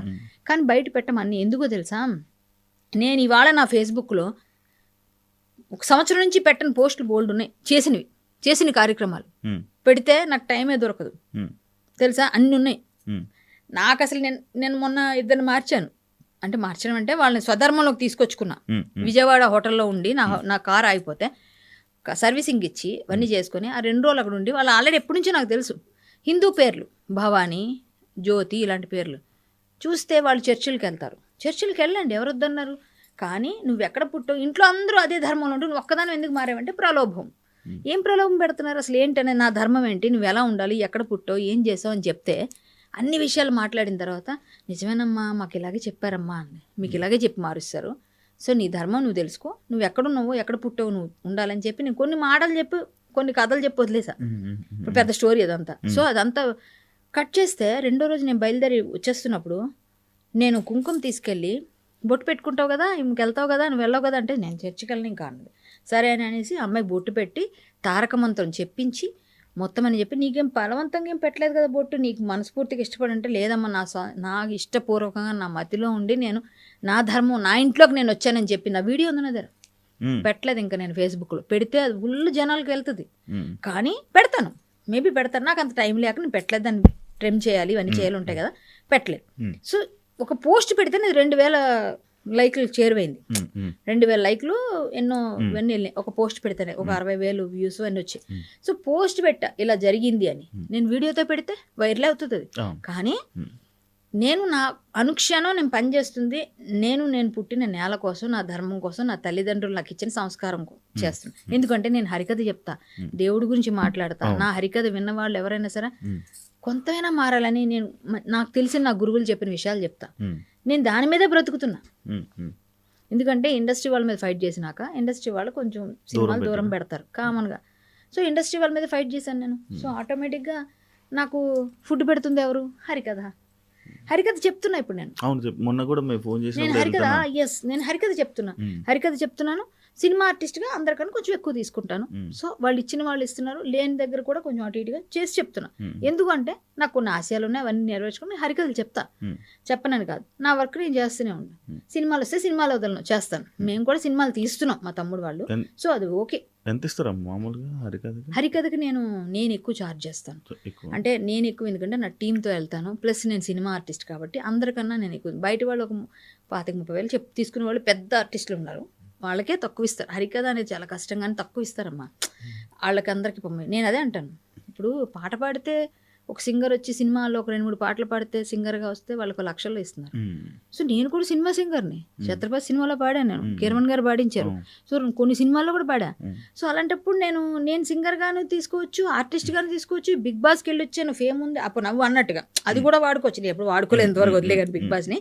జనరల్గా నేను ఒక ఆర్టిస్ట్గా ఇంత ఇదిగా ఉండి ఒక మంచి దీనికోసం ధర్మం కోసం పనిచేస్తాను కాబట్టి ధర్మబద్ధంగా నాకు ఇంత కావాలండి, నా వర్త్ ఇది, నేను ఇంట్లో తీసుకుంటాను, నా పక్క వైద్యాలు ఉంటాయి, నాకు ఛార్జీలు ఉన్నాయని చెప్తాను. వాళ్ళకు అంతగా ఇంత అంటారు. లోకల్ అయితే కొంచెం తక్కువ చేస్తాను, నా లోకల్ అయితే కొంచెం ఎక్కువ తీసుకొని చేస్తాను. ఇప్పుడు అవన్నీ ఎందుకు కానీ ఎంత తీసుకుంటామని పర్వాలేదు, నేను కూడా మంచిగానే ఛార్జ్ చేసి తీసుకుంటాను. వాటితోనే నేను చేసే మంచి పనులకి, నాకు ఇలాంటి ధర్మ కార్యక్రమాలకి అన్నింటికి పనికొస్తాయి. ఏ రోజైనా ఎవరో ఒకరు ఫోన్ చేసి అక్క అది కావాలి ఇది కావాలని ఇది జాతర నేను చేస్తుంటాను అంతే. ఈ గోరక్షణ అనేది కానీ, ఈ లవ్ జిహాద్ అనేది కానీ, ఈ టెంపుల్స్ మీద ఏదైతే హిందుత్వం మీద మీరు ఫైట్ చేస్తున్నారో దేనికి అంటే ఇదంతా ఒక పొలిటికల్గా మీకు ఏమో బీజేపీలో సీట్ కోసం అని చెప్పి కూడా కొంత కామెంట్లు కానీ ఇవి కానీ వస్తున్నాయి. అంటే నిజంగా మీరు పొలిటికల్ ఆ సీట్ కోసమా ఇవన్నీ చేస్తుంది? సో నేను నా 13వ ఏట నేను ధర్మం కోసం నేను హరికథలు చెప్పడం మొదలుపెట్టాను. ఇప్పటికీ హరికథలు చెప్తున్నాను. మరి అప్పుడు నాకు పొలిటికల్ ఎజెండా ఉందా? 13 ఏళ్ళ నాకు 13 ఏళ్ళు. అప్పటికి నాకు 13 ఏళ్ళు, ఇప్పుడు నాకు 40+లో ఉన్నాను. సో ఇప్పటికి సేమ్ పొలిటికల్. అప్పుడు కళ్యాణి, సో అప్పుడు ధర్మం కోసం పనిచేసింది, ఇప్పుడు చేస్తున్నాను. అప్పుడు నేను ప్రేమ సమాజంలో ఫ్లూట్ వాయించే అంధ కళాకారులను తీసుకొని ప్రేమ సమాజంలో చేయి పట్టుకొని, ప్రేమ సమాజం విజయనగరం ప్రేమ సమాజంలో చేయి పట్టుకొని వాళ్ళని సంగీత కాలేజీ దాకా నడిపించుకొని వాళ్ళకి సహాయం చేస్తూ తిరిగిన కళ్యాణి అప్పుడు అదే చేస్తుంది. ఇప్పుడు అందులోకి వాళ్ళకి వీళ్ళకి హెల్ప్ చేస్తుంది. మరి ఏం ఎజెండా ఉంది అప్పుడు? ఇప్పుడు ఏం ఎజెండా ఉంది? అప్పుడు కూడా చేశాను హెల్ప్. నేను నాకు చేతనైనా నా చేతిలో 10 రూపాయలు ఉంటే ₹1 2 రూపాయలు పెట్టి పళ్ళు, అరటి పళ్ళు, వాళ్ళకి ఏం కావాలి ఏవైనా సరే ఏది కొనుక్కుంటుంది, నేను ఇంటికి పట్టుకెళ్తున్నాను కూరగాయలు, అందులోంచి కొంత ఎవరైనా పక్కన కష్టంలో ఉన్నారు, పక్కన ఒకళ్ళు అడుక్కునే ముందు తీసి ఇచ్చేసేదాన్ని ఏదో కూరగాయలు నా చేతిలో ఉంటే ఇచ్చేస్తాను. ఇప్పటికంతే నా పద్ధతి అంతే. నాకు తెలియదు ఆ టైంలో, నాకు అనిపించిందంటే ఎవరికైనా తీసి ఇచ్చేస్తాను. అట్లా నేను అప్పుడు కూడా చిన్న వయసులో ఇస్తే చాలా చల్లగా ఉండమని అప్పుడే నాకు దీవించేవారు. నేను దానిమ్మలు ఏవి కొనుక్కున్నా నా చేతిలో ఉంటే ఒకళ్ళు ఎవరైనా కష్టం నుండి ఎవరైనా రోడ్డు మీద ఉన్న చాలా ముసలి వాళ్ళకి, చిన్న పిల్లలకి, ఎవరైతే కళ్ళు ఇవన్నీ లేక ఇబ్బందుల్లో ఉంటారు, ప్రేమ సమాజంకి నా పుట్టినరోజుకి చిన్నప్పుడే నేను అరటిపళ్ళు అవి కొనుక్కొని వెళ్ళి వాళ్ళకి ఒక్కొక్క పండు ఇచ్చేదాన్ని. నా చిన్నప్పుడు, నాకు చిన్నప్పటి నుంచి పుట్టుకతో వచ్చింది. నేను రాజకీయ ఎజెండాతోనో అప్పుడు చేయలే, ఇప్పుడు అదే పని చేస్తున్నా. కాకపోతే ఇప్పుడు టీవీ ముందుకు వచ్చాను, పెరిగాను, ఫేమ్ వచ్చింది కాబట్టి జనాలు వేయడానికి రాళ్ళు చాలా వేస్తారు. సో నేను ఎప్పుడు ఒకలాగే ఉన్నాను. ఓకే, రాజకీయ ఎజెండా వచ్చాను, నేను రాజకీయ నాయకురాలు అయితే వాళ్ళకి ఏం ప్రాబ్లం అవ్వదుగా. రాజకీయ నాయకురాలను అయ్యాను. ఇప్పుడు నేను నిజంగా బీజేపీలో ఉన్నాను, నేను లేదని చెప్పను. నాకు సీట్ ఇస్తారా ఇవ్వరా ఆయన చూసుకుంటాడు. నేను కృష్ణుడు చెప్పిన భగవద్గీత ప్రకారంగా ఫలితం ఆశించొద్దు, నువ్వు నీ పని నువ్వు చేసుకుంటూ వెళ్ళు, అంతే కదా. నువ్వు పని నువ్వు చెయ్యి, ఫలితం నేను ఇస్తాను అన్నాడు ఆయన గీతలో. అదే నేను చేస్తున్నా. ఇప్పుడు నా పని నేను చేస్తున్నా, ఫలితం నేను ఆశించట్లే. నాకు ఇవ్వాలని రాసి పెట్టుంటే ఎక్కడి నుంచో వచ్చి ఇవ్వచ్చు, ఇవ్వకపోయారు, ఇస్తే కూడా నేను మంచిగా చేస్తా పేదలకి. నేను నిజంగా అయితే నా మార్కు నేను వేస్తా. నేను నిజంగానే ఏదో సీట్ కోసం ఆశించి అయితే చేయట్లేదు, అది క్లియర్ చేసుకోవచ్చు ఎవరైనా. పొలిటికల్ మీద ఇంట్రెస్ట్ ఉంది. పొలిటికల్ నేను ఆల్రెడీ ఉన్నాను కదా. నేను ఎందుకు అయ్యానో కూడా చెప్తా. నేను జాయిన్ అయ్యి 4 years 5 years అయింది బీజేపీలో. నేను జాయిన్ అయింది బీజేపీలో. జనసేన బీజేపీని ఫస్టే అనుకున్నాను, పోస్టులు కూడా నేను పెట్టాను. అప్పుడు మీరు వెళ్తే వెనక్కి కనిపిస్తాయి. సో 4 years కింద జాయిన్ అయినప్పటి నుంచి ఇప్పటికీ నేను బీజేపీలో ఉన్నాను. నాకు మోడీ గారు అంటే చాలా ఇష్టం, ఆయనే నా రాజకీయ గురువు అని ఫీల్ అవుతాను, నాకు ఇష్టం. సో అందువల్ల నేను బండి సంజయ్ గారు ఆధ్వర్యంలో అప్పుడు జాయిన్ అయ్యి ఇప్పటి వరకు నేను పార్టీ మారలేదు. నాకు ఎన్నో ఆఫర్స్ వచ్చాయి. నాకు ఎలక్షన్స్ 2 సార్లు నాకు తెలిసి వచ్చినప్పుడు కూడా, మొన్న బై ఎలక్షన్కి ముందు కూడా ఇంకొక ఎలక్షన్ వచ్చింది, అప్పుడు కూడా నేను పార్టీలో ఉన్నప్పుడు నాకు వేరే పార్టీల నుంచి వచ్చారు. మీకు మేము ఇస్తాం సీటు, వాళ్ళు మీకు ఇవ్వరు, ఇంత వేరం ఇవ్వకపోయినా పర్లేదు మేము ఇస్తాం. వాళ్ళు చిన్న పార్టీలే కావచ్చు, చిన్న పార్టీలు ఇండిపెండెంట్గా, వాళ్ళ పార్టీ ఇండిపెండెంట్ కాకుండా మీరు వచ్చి మా చేస్తే మీకు అన్ని మేము చూసుకుంటాం. కొన్ని అడిగిన నమస్కారం పెట్టి తిరస్కరించాను. అలా అయితే నేను డబ్బుల కోసం వచ్చి రాజకీయపరమైన ఎజెండా ఉంటే నేను నిలబడొచ్చు కదా. నాకైతే ఫేమ్ ఉంది కదా, నువ్వు ఒప్పుకుంటావు కదా. బయటకు వెళ్తే కరాటే కళ్యాణ్ నిలబడ్డారంటే మీడియా అటెన్షన్ గ్రాప్ చేయొచ్చు కదా నేను. సో అది వాళ్ళకి బ్యాడ్ అవుతుంది కదా. పక్కన వేరే ఎవరైతే క్యాండిడేట్స్ ఉన్నారో వాళ్ళను వచ్చి మీరెందుకు నిలబడ్డారని అడగడానికైనా వస్తారు కదా. సో నేను అదే అనుకుంటే నిలబడొచ్చుగా. నేను వెళ్ళలేదే. నేను ఒకటే చెప్తా, మంచి పని చేయడం కోసం రాజకీయాల్లోకి రావకర్లే. కానీ నేను చేసే ఈ పాస్టర్స్ ఎవరైతే ఉన్నారో కొంతమంది బాధ పెట్టే విధంగా నన్ను నేను కొంతమంది పాస్టర్స్ కూడా అరెస్ట్ చేయించాను. సో ఆ టైంలో నాకు దాడి ఎక్కువైపోయింది పార్టీల నుంచి. వైసీపీ భయంకరంగా ట్రోల్ చేశారు. ఇప్పుడు మేము కూటమిలో ఉన్నారు టీడీపీ, బట్ వైసీపీ టీడీపీ ఇద్దరు ట్రోల్ చేశారు నన్ను ఒక టైంలో కొన్ని ఇష్యూస్లో. సో వీళ్ళు చేసేప్పుడు వాళ్ళు సపోర్ట్ వచ్చేసి వాళ్ళు కామెంట్లు పెట్టేవారు, వాళ్ళు చేసేప్పుడు వీళ్ళు. అప్పుడు నేను ఏ పార్టీలో లేను. అప్పుడు నాకు ఇవన్నీ చూసి మనకు కూడా ఒక పార్టీ అండ ఉండాల్సిన టైం వచ్చిందని అప్పుడు నేను బీజేపీలో జాయిన్ అయ్యాను. సో నన్ను ట్రోల్ చేసినప్పుడు వారం రోజులు 3,000-4,000 కాల్స్ వచ్చాయి నాకు, ఫోన్ కాల్స్, బెదిరింపు కాల్స్. 4,000 కాల్స్ నా దగ్గర స్క్రీన్ షాట్స్ అన్ని రికార్డ్ చేసి పెట్టుకున్నాను. నేను సైబర్ క్రైమ్లు ఇవ్వడం, వాళ్ళు ఎవరెవరు ఎక్కడెక్కడి నుంచో, వాడు ఆ ఊర్లోంచి కాకుండా ఏదో ఎక్కడెక్కడి నుంచో వాడు ఫోన్ చేస్తారు. సో నేను ఎంతమంది నేను పట్టుకుంటే ఎంతమంది మీద పెడతాను కేసు. నన్ను బెదిరించారు లిటరల్లీ. నేను పెట్టిన పోస్ట్ నేను ఒకసారి ఫేస్బుక్లో పోస్ట్ పెడితే డిలీట్ అవ్వదు నా పోస్ట్. నేను చాలా స్ట్రాంగ్ ఉంటా. అది తప్పైనా సరే తప్పు మీద నిలబడతాను, కానీ తప్పు అయితే ఒప్పుకుంటా మళ్ళీ అది. కానీ డిలీట్ మాత్రం చేయను. పోస్ట్ పడకపోవాలి నా ఫేస్బుక్. మీరు అబ్జర్వ్ చేయండి, అన్ని నేను నిజాలే చెప్తాను. ఏదైనా పోస్ట్ పెట్టాను ఒకసారి అంటే దాని మీద స్టాండ్ తీసుకొని పెడతాను, ఆ స్టాండ్ మీద నిలబడతాను. అంత స్ట్రాంగ్ ఉంటాను నేను. మళ్ళీ ఎవరైనా బెదిరించి ఏం చేసి నేను తిను, నీ తల్లో జేజం రావాలని చెప్తాను డైరెక్ట్. నేను తీసినవి చాలా తక్కువ సందర్భాలు ఉంటాయి, తీయలేదని కూడా చెప్పను. ఒక్కటని తీసుంటాను, ఏమో గుర్తులేదు ఇప్పుడు కాదు. అది కూడా కొంచెం ఆధ్యాత్మికమైన వేత్తల మీద ఏదైనా రాంగ్ మెసేజ్ వెళ్తుందంటే వాళ్ళ మీద మనం పెట్టినట్టు అనిపిస్తుందేమో అని కొన్నిసార్లు 1-2 ఎవరో నన్ను సజెస్ట్ చేసి రిక్వెస్ట్ చేస్తే ఇలా ఉందక్క అంటే అది నాకు కన్విన్స్గా అనిపిస్తే అప్పుడు తీసుంటాను. కానీ నేను మ్యాక్సిమం పోస్ట్ పెడితే తీయను. అది మా గ్రూపులు ఉంటారు, మాకు కొంతమంది గ్రూప్స్ ఉంటారు, మా తమ్ముళ్ళు మా ఫ్రెండ్స్ మేము అందరం కలిసి ఒక గ్రూప్లో మాట్లాడుకున్నప్పుడు గ్రూప్ కాల్స్లో కూడా మేడం పోస్ట్ వేసిందా, వేసింది, మరి తీదా మేడం మనం తీయమని చెప్పారు అని వీళ్ళు మాట్లాడుకుంటారు. అలా ఉన్నా కూడా ఉన్నారు. ఎవ్వరు ఎవరి మాట ఏందండి, ఆవిడ మోనార్క్ అంటారు. నిజమే, నా మాట నేను కూడా ఒకసారి ఫిక్స్ అయితే విన్నాం, సేమ్ డైలాగ్ నిజంగా. అలా గట్టిగా ఫైట్ చేస్తాను నేను దేనికోసమైనా. సో నాకు ఇలాంటివి చాలా జరిగాయి. పొలిటికల్ ఎజెండాతోనైతే మాత్రం నేను ఇవన్నీ చేయనండి. నేను చిన్నప్పటి నుంచి నా నరనరాల్లో జీర్ణించుకుపోయింది. 13వ ఏట నుంచి నేను ధర్మం కోసం, అంటే ప్రచారం కోసం, ధర్మ ప్రచారం అంటే హరికథ ధర్మ ప్రచారం. సో అది నేను అప్పటి నుంచే చేస్తున్నాను. సో ఇప్పుడు చేస్తుంది అదే. అలాగే నేను చేసే దాన ధర్మాలు అప్పుడు చేశాను, ఇప్పుడు చేస్తూనే ఉన్నాను. గుప్త దానాలు చాలా అవుతుంటాయి ఇప్పుడు ఇవన్నీ. సో నాకు చేతనైంది నేను చేస్తాను, నాకు ఇష్టమైన పని అది. ఇప్పటికీ నేను కరోనా టైంలో చేసిన సేవలు ఎవరికి తెలియదు. చాలా మంది పబ్లిసిటీ చేసుకుని, నేను చేయలేదు. చాలా చేశాను నేను కరోనాలో. నేను చేసినన్ని మొత్తం డబ్బులన్నీ నేను ఖర్చు పెట్టాను, ఎవరికి తెలియదు. ఇప్పటికి నువ్వు అడిగే ఒకటి చెప్తున్నా కానీ ఎన్ని ఖర్చు పెట్టానో, ఎంతమందికి ఎన్ని రకాల హెల్ప్లు జరిగాయో చాలా జరిగాయి. చాలా చేశాను నేను సొంతంగా రోజుకి 200 మందికి వంట చేసి నేను పెట్టేదాన్ని. రోజు 90 days చేసాం, ఒకసారి 45 days చేసాం. సో నేను చాలా చేశాను. చాలా మంది సరుకులు, చాలా మంది ఫీజులు, చాలా మందికి మందులు. చెయ్యని పని లేదు కరోనా టైంలో నేను. కానీ మా టీంలో 12 మంది మేము గ్రూప్ అయి చేసాము. నేనే మొత్తం అంతా, మా తమ్ముళ్ళు సహాయం చేసేవారు. కూరగాయల కటింగు, వాళ్ళు వంటలు, ప్యాకింగ్, మేము మొత్తం అన్ని కొనేసుకున్నాం గిన్నెలతో సహా. ఒక రూమ్ అద్దెకి తీసుకొని చేసాం మేము చాలా రోజులు, 90 days. సో ఆ టైంలో ఎవరు కూడా ఏ విధంగా నేను ఎవరి దగ్గర తీసుకోలేదమ్మా. ఎవరైనా ఇస్తే కూడా వాళ్ళ పేరు పెట్టేసారి వచ్చేసాం లాస్ట్లో, ఎండింగ్లో వాళ్ళ మా పేరు మీద కూడా చేయండి ఈరోజు అంటే. మేము ఎలాంటి ఫుడ్ ఇచ్చేవాళ్ళం అంటే సేవా ఆహారాన్ని పోలీసులు మా దగ్గరకు వచ్చి 12 గంటలకి తీసుకుని వెళ్ళేవారు. ఎగ్తో సహా, సలాడ్తో సహా, స్వీట్ అన్నీ కలిపి, జ్యూసులు అన్నీ, ప్రోటీన్ ఫుడ్ మొత్తం అన్నీ కలిపి వాళ్ళకి పౌష్టికాహారం ఇచ్చేవాళ్ళం. అంత మంచి ఫుడ్ ఇచ్చేవాళ్ళం. సో అవన్నీ వాళ్ళు చూసి ఇది బాగుంది అని చెప్పేసి మమ్మల్ని అడిగేవారు. అంత బాగా హైజీన్గా చేసి. సో ఏంటంటే బాగుండాలి, కరోనా టైంలో బలంగా తినాలంటారని. ఒక్కళ్ళకి కూడా కరోనా అటాక్ కావాలి. మేము కరోనా పేషెంట్స్ దగ్గరికి డైరెక్ట్గా ఇంటి ముందు తీసుకెళ్ళి పెట్టిన రోజులున్నాయి. మనం మంచి చేస్తే భగవంతుడు మంచిగా చేస్తాడు. ఎవ్వరికి రాలే, మాకు రాలే, అసలు నాకు రాలే. ఇప్పుడు తీసుకున్నాను కానీ నాకు కానీ నా టీంలో కానీ ఎవరికి రాలేదు. మేము అంటే నిజం మిరాకిలే కదా, దేవుడు ఉన్నాడు. ఏంటి పీక్ కరోనాలో మేము డైరెక్ట్ వంట చేసి పెట్టాము. ఏ రోజు నాకు ఎప్పుడు మా వాళ్ళకి ఎవ్వరికి అటాక్ అవ్వలేదు, మాకు ఎవ్వరికి అటాక్ అవ్వలేదు. అసలు మేము అసలు కరోనా అంటే వచ్చిందేమో కూడా తెలియదు మాకు.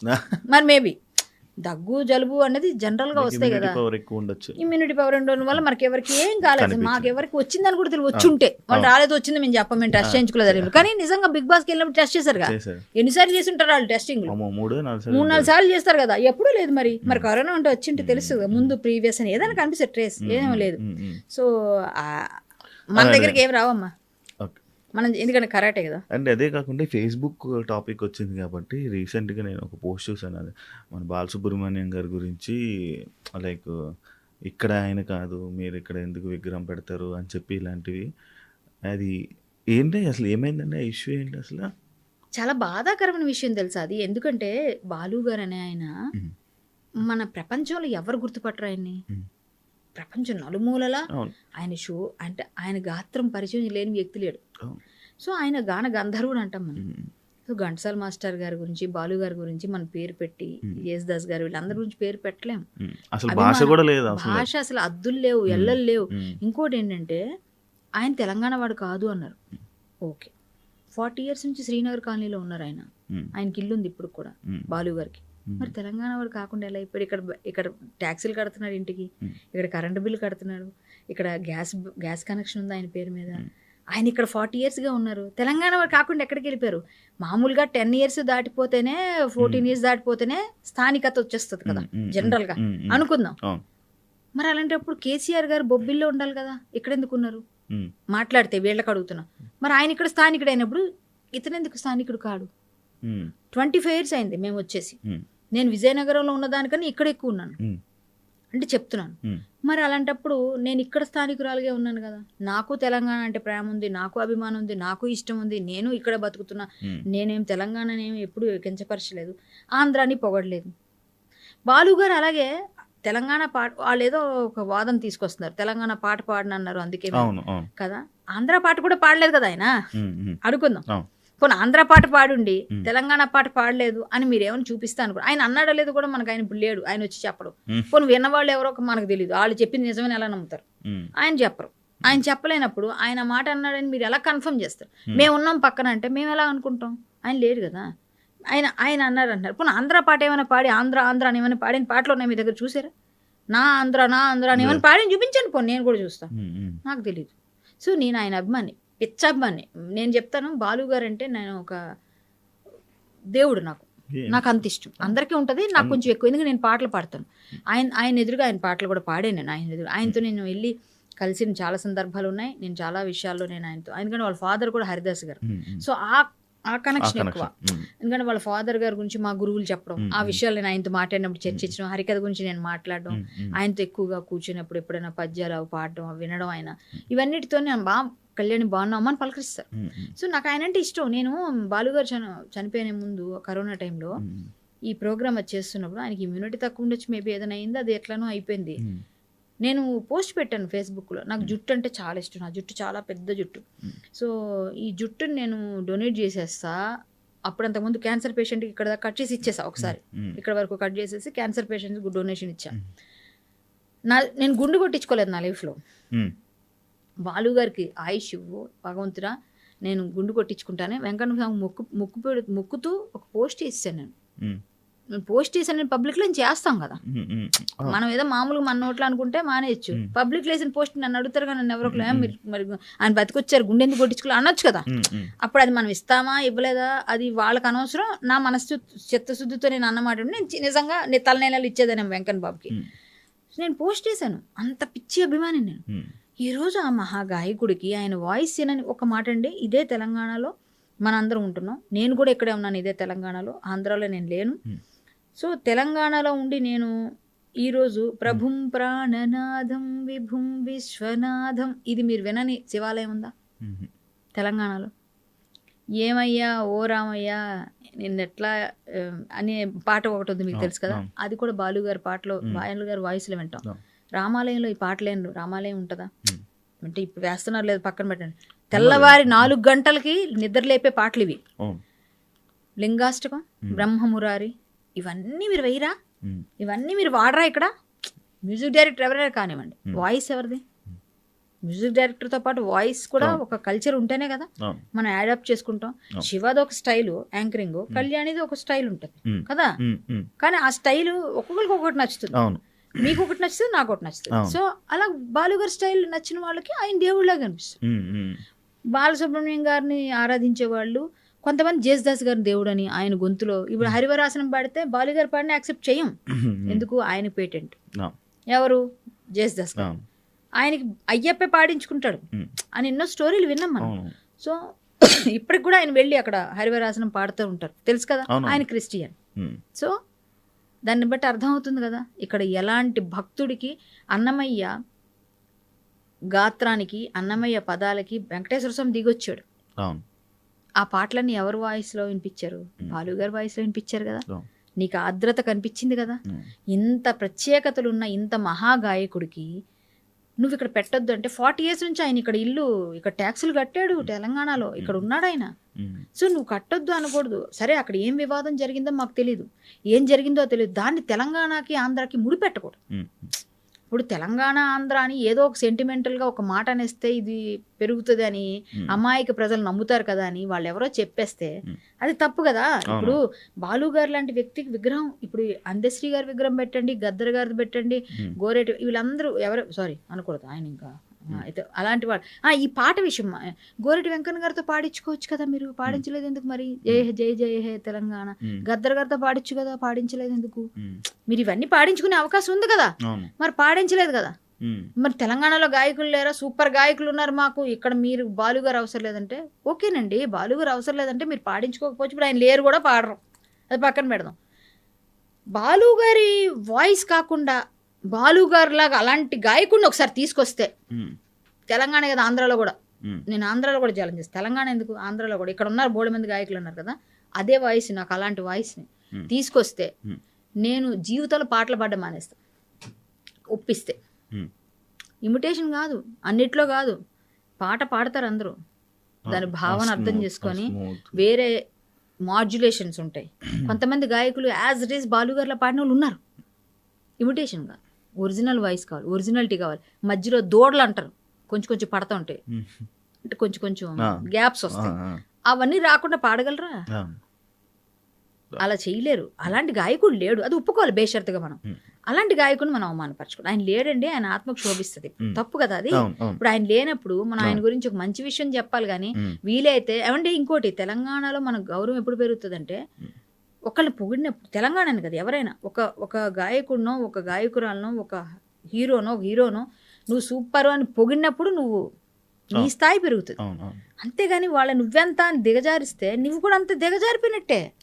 సో నువ్వు అలాంటి మహానుభావుడిని, నువ్వు ఆయన పద్మ విభూషణ్ కదా అలాంటి అత్యున్నత పురస్కారాలు తీసుకున్న వ్యక్తికి నీకేంటి అంత ప్రాబ్లం? అక్కడ రవీంద్ర భారతి, ఇప్పుడు రవీంద్ర భారతి మంద కాదు. మీరు రవీంద్ర భారతి అంటే రవీంద్రనాథ్ ఠాగూర్ అది అని చెప్పేసి పోనీ అతని పేరు మీద పట్టారు అనుకుందాం పోనీ. ఇప్పుడు మరి అతన్ని పక్కన ఉన్న చాలా విగ్రహాలు కొన్ని ఉన్నాయి కదా, అవన్నీ ఏం చేస్తారు? తీసేస్తారు. కొన్ని రోడ్ల మీద ఎక్కడ ఉన్నాయి కదా, అవన్నీ తీయరు మీరు. సరే, ఇప్పుడు కొంతమంది రాజకీయ నాయకులు విగ్రహాలు ఇప్పుడు ఎక్కడ పడితే అక్కడ పెడుతున్నారు. సో ఆ విగ్రహాలన్నీ మీరు తీయలేరు, తీస్తేనేమో ప్రాబ్లమ్స్ వస్తాయి, మరి అవన్నీ తీయలేరు. అలాగే కొంతమంది నేను మాట్లాడతా, నేను ఏదైతే ఫైట్ చేశానో, మరి ఆంధ్ర అయినా కదా ఎన్టీఆర్ గారు, ఆయన 54 అడుగులు ఖమ్మంలో పెట్టినప్పుడు ఏమయ్యారు మీరంతా? 54 అడుగులు పెట్టినప్పుడు నేనే ఫైట్ చేసి, నేను అందరికి దూరం అయ్యాను, గట్టిగా ఫైట్ చేశా. సో కృష్ణుడి వేషంలో పెట్టారు అది. మీరు కృష్ణుడు అంటే మీరు ఎర్రజెండా పార్టీలు కాబట్టి ఎర్రజెండా గట్టిగా పట్టుకుంటారు కాబట్టి మీరు అందరూ అనుకుందాం, పోనీ కమ్యూనిస్ట్ భావజాలం ఉన్న వాళ్ళే మొన్న అడ్డుకున్నారు అనుకుందాం, పోనీ అలా అనుకుందాం, మేము నమ్మం దేవుళ్ళు పోనీ. అందుకు అతను కృష్ణుడి విగ్రహం అనగానే ఆ విగ్రహం కదా, ఆంధ్రాని ఎందుకు మరి గుర్తు రాలేదు మీకు అప్పుడు? సో మీరు అది తీసుకురావాలి కదా. 54 feet గద్దర్ గారిది కదా పెట్టాలి, అంత పెద్దది మీ ఉద్దేశంలో. సో ఇంకెవరైనా ఉంటే, ఇప్పుడు ఎవరైతే నాయకులు ఎవరైతే మన సాధన కోసం ఇది చేశారో వాళ్ళు కదా పెట్టాలి, వాళ్ళ కదా పెట్టాలి. మరి ఆ రోజు ఎందుకు అడగలేదు? సో ఈయన ఒకటే కదా విగ్రహం ఇక్కడ ఉంది పెడతామంటున్నారు, వాళ్ళు చాలా ఉన్నాయిగా, సింపుల్ ప్రతి గల్లీ కోటి ఉన్నాయిగా కొంతమందివి, మరి అవన్నీ ఎందుకు అడగరు మీరు? సో ప్రాంతీయ భావాన్ని రెచ్చగొట్టడం, ఈ విగ్రహాన్ని తీసుకొచ్చి దాన్ని మధ్యలో ఉచ్చులో పడేసి ఇబ్బందులు గురిచడం అయితే నేను యాక్సెప్ట్ చేయను. ఆయన కూడా సమైక్యాంధ్రవాదం చాలా మంది హీరోలు తీసుకున్నారు, ఇవన్నీ జరిగాయి, అది వేరే సబ్జెక్టులు అవన్నీ. ఇప్పుడు అది అవసరం లేదు. 10 సంవత్సరాలు అయిపోయినాయి, మనం ఇంకా అదే విషయంలో కొట్లాడుతున్నాం అంటే మన ఏమనాలి? ఇంకొక ఆయన అంటారు, ఇందాక చూశాను, ఒక పెద్ద ఆయన జర్నలిస్ట్, ఇది మాకు బాగా తెలిసిన కావాల్సిన వ్యక్తి, నాకు నచ్చలేదు ఆయన. నేను డైరెక్ట్గా క్వశ్చన్ చేస్తాను. సినిమా వాళ్ళందరూ చాలా చీప్ మాటలు మాట్లాడాడు ఆయన సినిమా వాళ్ళ గురించి. ఇది ఆయనకి ఏ విధమైన ఇది తీసుకొస్తుందో తెలియదు కానీ చాలా తప్పుగా మాట్లాడాడు ఆయన. ఇక్కడ నుంచి సినిమా వాళ్ళందరూ వెళ్ళిపోతే పరిస్థితి ఏంది? ఆయన మాట్లాడిన మాటలు చాలా హట్టింగ్గా ఉన్నాయి. అది మీకు తర్వాత నేను పంపిస్తాను, అంత ఘోరంగా ఉన్నాయి. ఆయన అలా మాట్లాడకూడదు. మీకు తెలంగాణలో అందరి విగ్రహాలు పెట్టుకోండి, ఎవరిద్దన్నారు పెట్టుకోండి, ఒకటే ఒక విగ్రహం అండి. రోజు తెల్లవారు లెగిస్తే రవీంద్ర భారతిలో గాయకులందరూ పాడుకుంటారు ఆయన పాటలు. సో అలాంటి వ్యక్తి పాట ఉండకూడదని ఏం లేదు కదా. మా విజయనగరం మ్యూజిక్ కాలేజీలో ఘంటసాల గారి విగ్రహం పెట్టించాం. అక్కడ ఘంటసాల గారు పాటలు పాడపోయినా అక్కడ ఆయన చదువుకున్నాడని, ఆయన మంచి గాయకుడు అయ్యాడు, ఆయన గురించి ఒక ఇంత శ్లాఘిస్తున్నారు అని మేము పెట్టుకున్నాం అక్కడ. ప్రతి ఒక్కరు, నేను 4వ తారీఖున ఆయన ఉత్సవాలు చేశారు ప్రతి ఏటా ప్రతి దగ్గర కూడా. సో ఇంత గట్టిగా మంచిగా పెద్ద వాళ్ళ గురించి మనం మర్చిపోకుండా స్మరించుకుంటూ ఉన్నాం. వాళ్ళ పాటలు వింటాం. వాళ్ళ పాటల్లో ఇప్పుడు శ్రీ తుంబుర నారద గానం ఆ పాట పాడితే మా నాన్నగారు పాడుతూ అది పెట్టుకొని మేము ప్రాక్టీస్ చేసేవాళ్ళు. మేము కాంపిటీషన్స్కి వెళ్తే ఇవన్నీ పాటలు పాడితే ఫస్ట్ ప్రైజ్లు వచ్చేవి చిన్నప్పటి నుంచి కూడా. అంటే చిన్నప్పుడు నేను అంత చిన్నదాన్ని కాదు శ్రీ తుంబుర నారదకి, బట్ నేను గుర్తుగా చెప్తున్నా ఎక్కడ పాడినా. మా నాన్నగారు శివశంకరి పాట మాకు నేర్చుకోమనేవారు ఘంటసాల మాస్టర్ది. ఎందుకు? ఇప్పుడు కూడా నేను పాడేస్తాను ఆ పాటలని. అంటే చిన్న మరీ అంత స్పీడ్గా పాడపోయినా యాజ్ ఇట్ ఈజ్ నేను కొంచెం మా నాన్నగారు ఎలా నేర్పాలో పాడేస్తాను. అండ్ వినేవాళ్ళం, విని నేర్చుకుంటాం ఇలాంటి పాటలు. ఎందుకంటే మనకు ఎక్సర్సైజ్ అవుతుంది వాయిస్కి. సో ఇవన్నీ కూడా మనకు గురువుల్లాగా, వాళ్ళు అంటే డైరెక్ట్ గురువు అవ్వక్కర్లే, ఏకలవ్య శిష్యులా నేర్చుకున్నాం అందరం. నాలాంటి వాళ్ళు ఎందుకు కోకోళ్ళు ఉన్నారు. సో వీళ్ళ గురించి మాట్లాడితే ప్రతి ఒక్కరు బాధపడతారు. తెలంగాణలో అభిమానులు ఉన్నారు ఆయనకి, వాళ్ళందరూ కూడా బాధపడుతున్నారు. నేను ఫేస్బుక్లో పోస్ట్ పెడితే తిట్టేవాళ్ళు తిడతారు, ఏంటి తెలంగాణ వాదాన్ని తీసుకొస్తున్నారు అంటూ తిడుతున్నారు. కానీ తెలంగాణని పక్కన పెట్టాను కాసేపు. ఒక గాయకుడికి ఎల్లలేవు, ఒక కళాకారుడికి ఎక్కడైనా యాక్ట్ చేయొచ్చు, ఎక్కడైనా మిమ్మల్ని ఎంటర్టైన్ చేయడానికే చేశారు ఇవన్నీ. డబ్బులు తీసుకున్నాడు పాడాడు అంటే తప్పు కదా అది. డబ్బులు తీసుకున్నాడు అని అమ్మ ఇప్పుడు నాన్నని డబ్బులు పెట్టే కొనుక్కుంటుంది, కట్నం ఇచ్చే కొంటుంది. సో అంతే కదా, సింపుల్. కట్నం ఇచ్చి కొంటుంది కదా అని నాన్న ఇప్పుడు మన అమ్మకి సొంతం అయిపోయాడు కాబట్టి కట్నం ఇచ్చాం కాబట్టి నువ్వు పడిండు, కట్నం ఇచ్చే కాబట్టి నీకు మాటకు ఎదురుగా చెప్తానని చెప్పేసి కట్నం ఇచ్చి కాబట్టి మనం ఇప్పుడు ఇలా మాట్లాడే కొడుకులు కూడా పుడుతున్నారు. అలా అనొచ్చు కదా దానికి. మరి కట్నం, మరి అమ్మ డబ్బులు ఇచ్చి కొన్నది నాన్నని. సో మరి ఏంటి దానికి దీనికి కొంచెం ఆలోచిస్తే, అంటే కట్నము డబ్బు విలువ, డబ్బు తీసుకుంటే విలువలు లేవా? డబ్బుకి విలువకి వేరే ఉంది కదా. సో నేను అనేది నా కాన్సెప్ట్ ఏంటంటే అంతే కదా, నేను అర్థం అవ్వాలని చెప్పాను అందరికి. నాన్నని కట్నం ఇచ్చి కొనుక్కున్నాం కదా అని అమ్మ ఇప్పుడు ఇలా మాట్లాడితే ఇలాంటి కొడుకులే పుడతారు, ఇలా అడిగే కొడుకులు. అర్థమైందా? సేమ్ ఇప్పుడు అడుగుతుంది వాళ్ళే. సో డబ్బులు ఇచ్చి పాడాడు కదా, సో అలా అడిగే వాళ్ళు కొడుకులందరూ ఇలాంటి కొడుకులే. అంతే. అంటే ఇలాంటి కొడుకులు పుడుతున్నారు, ప్రశ్నించే కొడుకులు అనేది నా ఉద్దేశం అక్కడ. సో చాలా చాలా తప్పు చేస్తున్నారు ఎవరినైనా సరే. పక్కనే మీరు మొన్న ఎవరైతే తెలంగాణ జాతీయ గీతం రాసిన అందశ్రీ గారు విగ్రహం పెట్టండి, గద్దర్ గారిది పెట్టండి, ఎక్కడో పెట్టారు 1-2 చోట్ల. ఎవరు కించపరచట్లేదు. మేమెవ్వరం కూడా అపోజ్ చేయము దేనికి కూడా, ఎవరు చేయరండి. ఇప్పుడు ఆంధ్రాలో పెట్టండి అంటే చాకల ఐలమ్మ గారిది విజయవాడ నడిబొడ్లో ఉంది. మరి అప్పుడు ఉమ్మడి ఆంధ్రప్రదేశ్గా ఉన్నప్పుడు ఇక్కడ వాళ్ళు కూడా అక్కడ పెట్టారు.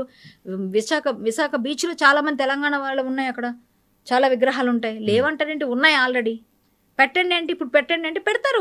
మీరు పెట్టండి, ఒక రిప్రజెంటేషన్ పెట్టండి, పెడతారు. అక్కడ వాళ్ళు ఇక్కడ వాళ్ళు ఎందుకు పెట్టరండి? మనం రెండు తెలుగే మాట్లాడుతున్నాం.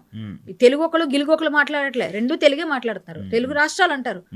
ఆంధ్ర తెలంగాణ పక్కన పెట్టండి. కొంతమందికి వాళ్ళ తాలూకా అంటే ఏదో ప్రాపకండా కోసం ఇట్లాంటివన్నీ చేస్తారు. సో ఆయన అన్నాడట, పక్కనే ఉన్న ఇంకో సింగర్ చెప్తున్నారు, ఆ రోజు విన్న ఆవిడ ఎవరైతే ఉన్నారో సుధాకర్ గారు వచ్చినప్పుడు, ఆయన అంత రెస్పెక్ట్ఫుల్గా ఉంటారో మాకు తెలుసు. ఆయన అస్సలు మాట్లాడు చాలా రెస్పెక్ట్. చిన్నోళ్ళు కూడా మీరండి ఏమండి బాగున్నారని అలా గౌరవిస్తారు. ఆ పక్కన అన్నాడంట, ఇలాంటి వాళ్ళతోనే కదా పెట్టుకుంటే మనం ఏం చేసినా కూడా బయటికి వెళ్ళేది, మామూలుగా ఎవరో వెళ్ళిపోతున్న అనామకులతో పెట్టుకుంటే ఎవరికి వస్తుందా? ఆ పక్కన సింగర్ నాకు చెప్పారు ఆవిడ. ఆ మాట అంటే నీ ఉద్దేశం ఏంటి? ఏదో ఒకటి చేయాలని, గొడవ పెట్టుకోవాలని, ఏదో విధంగా బయటికి తీసుకురావాలి ఇష్యూ అంటే పెద్దవాళ్ళతో కొంచెం ఏమి నిన్ను డిబేట్ చేయలేని వాళ్ళతో. అలాంటి వాళ్ళతో వచ్చి డిబేట్ చేయి, నేను మాట్లాడతా, నేను అడిగే క్వశ్చన్కి సమాధానం చెప్పు, నేను కూడా మాట్లాడతా నీతో. సింగర్గా ఆయనలాగా పాడే సింగర్ని తీసుకురా, యాక్సెప్ట్ చేస్తాం. వద్దు, ఆయన మంచి గాయకుడు, ఆయన లాంటి గాయకుడు పుట్టడు. కాలానికి ఇలాంటి వాళ్ళని కనాలంటే మళ్ళీ కొంతకాలం పడుతుంది. ఇది నా స్టేట్మెంట్. కాలానికి ఇలాంటి మహానుభావుల్ని కనాలి అంటే మళ్ళీ కొంతకాలం పడుతుంది. అంటే ఇంత వేరే ఇలాంటి మహానుభావులు పుట్టరు. అలాంటి వాళ్ళని మనం భద్రపరచుకోవాలి, అలాంటి వాళ్ళని పూజించుకోవాలి. అలాంటి వాళ్ళు ఈయనే కాదు, చాలామంది తెలంగాణలో సింగర్ లేరండి. తెలంగాణలో మంచి సింగర్స్ ఉంటారు, కానీ ఇంత మంచి సింగర్స్ ఉన్నారు అని అనేవాళ్ళని నేను గట్టిగా చెప్తా. ఈయన సింగర్ ఈయనదే, ఎవరి స్టైల్ వాళ్ళు. వీళ్ళు కూడా విప్లవ గీతాలు పాడేవాళ్ళు, అద్భుతమైన గీతాలు పాడేవాళ్ళు ఉంటారు, మంచి రైటర్స్ ఉన్నారు. ఎక్కడ పుట్టరండి, ఇక్కడ చాలా మంది పుట్టారు కదా మహానుభావులు, పుట్టలేదని ఎవరు అనరు. కానీ ఆయన మనవాడు కాదనడం తప్పు. ఆయన మీవాడే, మీరు అడాప్ట్ చేసుకోలేకపోతున్నారు. ఎందుకంటే 40 years నుంచి ఇక్కడే ఉన్నాడు ఆయన. నేను చెప్తున్నా, శ్రీనగర్ కాలనీ వెళ్ళి ఎస్వి బాలసుబ్రహ్మణ్యం గారు ఇల్లు చూడండి. మరి ఆయన తెలంగాణ గవర్నమెంట్కి పన్నులు కట్టాడు.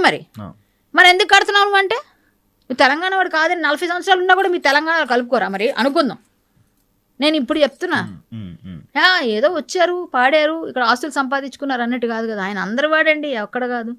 మీరు మద్రాసులోనా ఎక్కడో ఆయన పేరు మీద ఒక స్ట్రీట్ ఓపెన్ చేశారు, పేరు పెట్టారు ఎస్వి బాలసుబ్రహ్మణ్యం స్ట్రీట్ అని. సో పక్క రాష్ట్రాల వాళ్ళు, పక్క వాళ్ళందరూ కూడా మనం గౌరవిస్తే, మనం తెలుగు వాళ్ళని మనం గౌరవించుకోవట్లేదే, పక్కనే ఉన్న నెల్లూరు వాసిని మనం గౌరవించుకోలేకపోతున్నామే. సమయ కేంద్రాలు కలిసి ఉన్నాం ఒకప్పుడు. ఇప్పుడు ఈ తెలంగాణ వాదం, ఆంధ్రవాదం ఏంటి? అసలు అవసరం ఏముంది ఈ వివాదంలో? పట్టించుకుంటారా ఇప్పుడు ఆయన పెట్టిన గొడవని? ఎవరైనా పట్టించుకుంటారా? పట్టించుకోవడానికి చేసే విధంగా ఆయన పాడనన్నాడు ఈ పాటని అన్నది ఒకటి. ఒక వివాదాన్ని బయటికి తీసుకొచ్చారు. అంటే వాళ్ళు ఏదో విధంగా దాన్ని హైలైట్ చేయాలంటే ఏదో ఒకటి. ఆయన ఇప్పుడు చెప్పడు కదండి వచ్చి, మేము చూసామంటారు వీళ్ళు, ఉన్నవాళ్ళు పక్కన మేము ఉన్నామంటారు. మనం నమ్మాలి మరి, ఎందుకంటే మరి అట్లాంటి పరిస్థితి. బట్ అదంతా పక్కన పెడితే ఇప్పుడు ఈ ఇష్యూలో మాత్రం మహానుభావులను ఒప్పుకోవాలి. మహానుభావులను ఒప్పుకోవాల్సిందే మనం. ఎంతో ఇక్కడ మహానాయకులు పుట్టారు, ఇక్కడ కూడా మహానుభావులు చాలామంది ఫైట్ చేశారు. ఏ గడ్డకైనా ఒక ప్రత్యేకత ఉంటుందండి. తెలంగాణకు లేదని నేను చెప్పట్లేదు, తెలంగాణలో బతుకుతున్నాను, నాకు కూడా సిగ్గుండాలి అట్లా చెప్పడానికి లేదు. చెప్పాలి మంచిగా. మనం కూడా మనం ఇక్కడే కదా పేరు తెచ్చుకునేది. నేను అక్కడ పుట్టి అక్కడ పెరిగిన పేరు తెచ్చుకుంది ఈ గడ్డ పైనే కదా. నాకు ఇక్కడ పేరు ఇచ్చింది కదా, నేను కృతజ్ఞతతోనే ఉంటాను. నాకేం అట్లని లేదు, ఎందుకంటే నేను ఇక్కడే ఉన్నా. ఇప్పుడు నేను ఎవరు అడిగినా హైదరాబాద్ అంటారు, కానీ నేనేమో విజయనగరం కాదు కదా నేను చెప్పేది, నేను ఇక్కడే ఉంటున్నాను కదా. అలా అని చెప్పేసి నిజాన్నే మాట్లాడాలి కదా. ఇప్పుడు మహానుభావుడు ఇక్కడ కూడా ఉన్నాడు. మరి అప్పుడు నేను 25 సంవత్సరాలు అయిందంటే ఆయన 40, నాకన్నా ఆయనే అక్కడ ఇంకా అర్హుడు కదా, జనరల్గా చెప్తున్నాను. సో మరి ఆయన మనం ఎట్లా అంటాం కాదని? మనం కట్టాం, మనం ఇక్కడ పన్నులు కట్టాం, మనం ఇక్కడ అన్ని చేసాం, ఇలాంటప్పుడు తిన్నాం, ఇక్కడ ఉన్నాం. తెలంగాణ ఆయన పాట పాడకపోవడం ఆయన వ్యక్తిగతం. పాడతా ఒకవేళ ఆయన అన్నా కూడా ఆంధ్ర పాట పాడలేదు, తెలంగాణ పాట పాడలేదు, ఇంకోటి పాడలేదు. అలాంటప్పుడు మనం అలాగా అంటాం. ఆయన ఏది పాట, ఆయన అదొక డిఫరెంట్ స్టైల్. ఆయన తెలుగు మాస్టర్ టైపు. ఆయన సమాజం అందరం కలిసి ఉండాలి, బాగుండాలి, మంచి జరగాలని కోరుకొని అందరి హితం కోరుతాడు తప్ప ఆయన డిఫరెంట్. ఆయన కూడా బట్ ఆయన స్టైల్లో మనం చేయి పెట్టలేము. ఆయన పాడలేనంత మాత్రం అన్నారో లేదో నాకు తెలియదండి బాబు. ఈ మధ్య సెలబ్రిటీలు నార్మల్గా ఏది చేసినా కూడా హైలైట్ చేయడానికి గొడవలా అంటారా? వాళ్ళు హైలైట్ అవ్వడానికి. ఇప్పుడు నార్మల్ పర్సన్స్తో పెట్టుకుంటే ఏముండదు, సెలబ్రిటీతో పెట్టుకుంటే ఆటోమేటిక్గా వీళ్ళు వార్తల్లో నిలుస్తారు కదా. ఇప్పుడు వాళ్ళు మొన్నటిదాకా ఒకటేదో ఉద్యమం పట్టుకున్నారు, ఆ ఉద్యమంలో వాళ్ళకి అంతో ఎంతో ఏదో కొంత మద్దతు వచ్చింది, కొంత మద్దతు రాలేదు. గో బ్యాక్ మార్వడి అనేది పట్టుకున్నారు వాళ్ళే. ఇప్పుడు మళ్ళీ ఇది గొడవ చేసింది, గొడవ చేసింది వీళ్ళే, వీళ్ళు ఒకటే. సో ఇప్పుడు అది వేరు ఇది వేరు, అది జరిగింది. ఇప్పుడు గో బ్యాక్ మార్వడి ఇష్యూ తర్వాత వాళ్ళు రాగానే అక్కడ అడ్డుకున్నారు. ఆయన ఏదో టైంకి కాని టైంలో ఏదో వచ్చారు, ఏదో మాట్లాడారు, అది ఏదో జరిగింది రప్చర్. ఆ రప్చర్ అవ్వాల్సిన అంత లేదు అక్కడ అంటాను నేను. ఏదో ఆయన పెట్టుకుంటారు. ఇప్పుడు రేవంత్ రెడ్డి గారు వచ్చి చేస్తానన్నప్పుడు ఇనాగ్రేషన్ ఒకవేళ చేస్తే కూడా మహానుభావుడికి ఇచ్చిన గౌరవం అది, అంతకుమించి ఏముందండి.